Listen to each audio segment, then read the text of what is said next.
So what's up, guys? So, just to touch up on the Okanachi, you know what I'm saying? Like I covered in the last video, how like family descends from Okanachi, and as you can see, you see Martha Moody up there, and as you just Pleasant Hill, Okanachi, all the same spot, same area. So when you see Pleasant Hill, that just stands for Okanachi. So just kind of how all times in how we're a part of the Okanachi tribe. This is like a tribe that we're in, and like it was already verified because I think Lois and even my dad said Sadie P look just like Indians. You know what I'm saying? But like the Indians are us. You know what I'm saying? Like so, like when you think of like our hair, we probably wore our hair in different traditional ways because we wasn't more in touch with our culture. So we probably used more Indian clay oil, just certain stuff that got our hair all nice and curly and like braided. So just like how the Indians they portrayed, that's what like our hair was more because we was more in touch with our true heritage. So as you can see. And if Sadie looked like that, and they're full-blooded brothers and sisters, you know what I'm saying, Janet Boone, Henderson Boone, these are their kids, so that just means they're all Indians. And most likely all from the same Okanachi tribe. So let's get into the Okanachi tribe. Y'all have been thinking about slavery all wrong and all these wars. We're still at war in the Indian wars. I'm telling you, we're the Indians. I don't understand how people don't see this. But like, I'm just gonna keep them. I'm gonna make a quick video. And this is for the Okanachi Indians, for this tribe. You know what I'm saying? Anybody who, at this point, you should know if you're an Okanachi Indian now, associated, especially if you're in the Boone family. But, so basically, let me just read this to you. And like, just look at this. I'm saying this is off of US 60.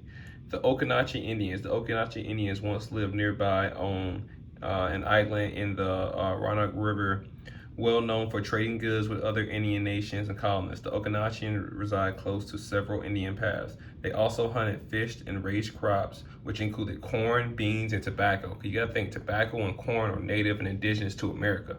You know what I'm saying? Cornrows. You look at cornrows, look at corn, like this is our land. Like this, you know what I'm saying? We've been tricked by the enemy, you know what I'm saying, to thinking that we came from Africa because they want your land. This is your land. It doesn't even make sense the other way around, you know what I'm saying? But like, let me keep it on reading. And that's why, like, you know what I'm saying, you see like niggas smoking tobacco, rolling, putting weed in, just documenting things we've been doing from the test of time. But in May 1676, Nathaniel Bacon, and like, I'm gonna show you more about Nathaniel Bacon, enlisted and that the Okanachi to help defeat oh, okay, it's crazy that they got it put like this. That I can't say that word. This is squashy hunks, and then turned the Okanachi and attacked them. Yeah, that's real. He did do that. The Okanachi left it. So he basically tricked us to help attack somebody else, and then turn on us. Basically, they've been doing this whole thing for the longest, man. I'm telling you. So like basically we was living in Okanachi in Virginia most of our, like, you know what I'm saying, we was good. It was by the river. We had trades. We was trading with other Indians. We was like, I'm saying, deer, fish, all types. So we had wealth. Don't think we weren't wealthy. They want you to think if you go to their schools, these English, you know, thing, like we didn't even speak English. I'm gonna just break it down to you. Chinese people speak Chinese. Indians people, like, you know what I'm saying, Germans speak German. You know what I'm saying?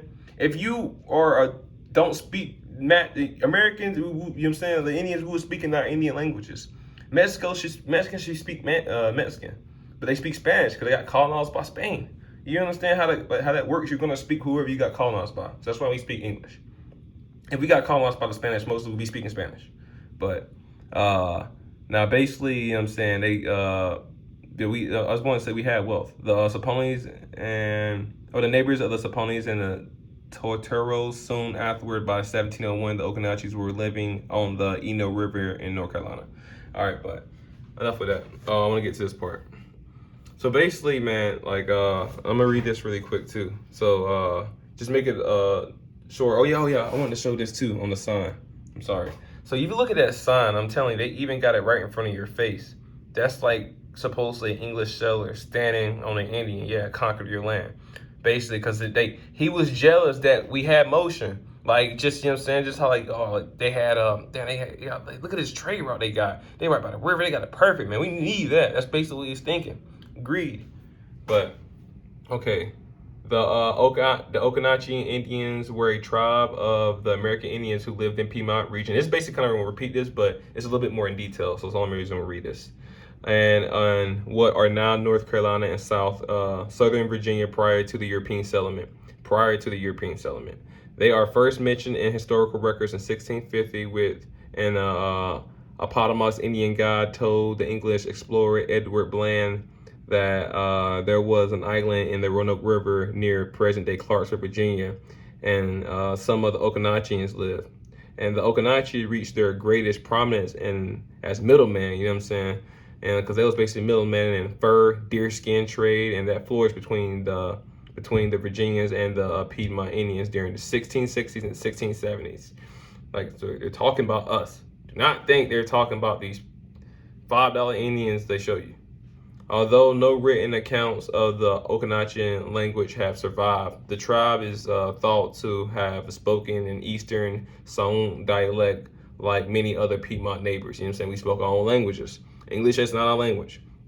And the early Virginia historian Robert Beverly noted in 1705 that the Okanachians was the general language used by the Indians in the tribe. So like I said, yeah, like just like we were connected, you know what I'm saying? You know what I'm saying? So like, and like, I'm pretty sure other Indians spoke like similar languages, kind of sound similar, but that's how we basically communicated. But like, here's where the story takes a dark turn. You know what I'm saying? So John Leader, a German explorer and doctor, visited and described the tribe's island village in 1670 as a subsequent visit by James Needham and Gabriel Arthur. In 1673 was described in a letter written by the Virginia trader Abraham Wood. The Okanachians' control of the trade resulted in part of their strategic location astride of the great trading path that led from the Virginia colony to the Chautauqua and the Cherokee. This situation came to an end in 1676 when the Okanachians were attacked by the frontier Matilla led by Nathaniel Bacon. Following their defeat, the Okanachians abandoned their islands home of the Roanoke and moved to the south of the Eno River and present-day Hillsborough in the Orange County.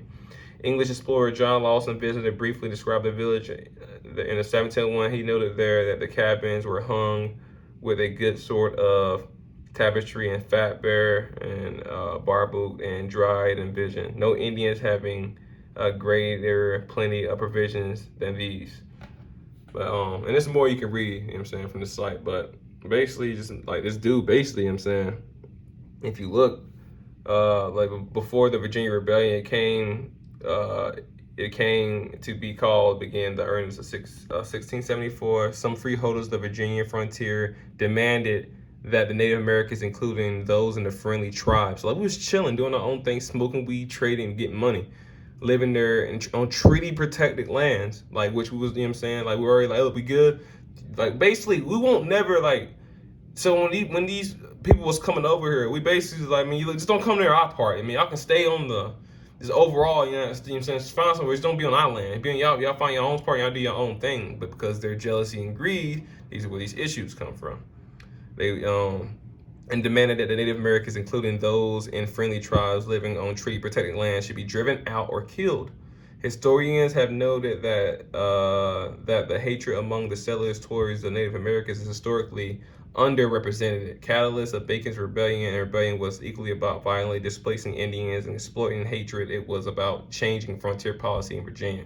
Like I'm telling you, so it's basically, this is why, like, you know what I'm saying, like, man, just this is our real history. You know what I'm saying? Like they got it up to you. You just gotta know who you are. But like, I mean, they got us all documented. So all these wars you hear, these are real wars. Like the World War I, World War II, these are just, those are falling baloney. Like Indian wars, what you should be like. There's so many Indian wars that took place through all the original 13 colonies in the United States, everywhere. You know what I'm saying? Because like we won't just giving up this land easy. You know what I'm saying? So that's basically all for that video. You know what I'm saying? That's for the Okanachi tribe. Just a little bit. There's so much more you can go research. But all right, see y'all later.